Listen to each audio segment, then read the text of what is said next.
আত্তাহিয়াতুর মাঝে বসে সকলে আমাদের দুই হাতের আঙ্গুলকে এরকম প্লাগ করে রাখি। আত্তাহিয়াতু পড়তে পড়তে আশহাদু আল্লা ইলাহা ইল্লাল্লাহ এক আঙ্গুল তুলি, আবার পরে নামাই। অথচ নবীজি সাল্লাল্লাহু আলাইহি সাল্লাম আত্তাহিয়াতুতে বসেই তিনি ডান হাতের বৃদ্ধাঙ্গুলিকে মধ্যমার সাথে লাগাইয়া এরকম গোল বানাতেন। সহিহ মুসলিম অনেকগুলো হাদিস আমি আনছি।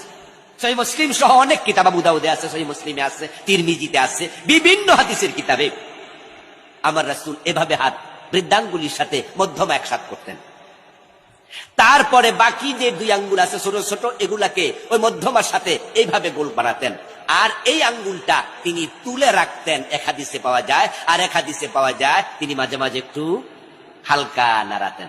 তবে তুলেও রাখি না, হালকা নাড়াইও না, আমরা সমান করে রাখি। তো রাসূল তো সমান রাখতেন না, আপনি রাসূলকে ফলো না করার অনুমতি পেলেন কই?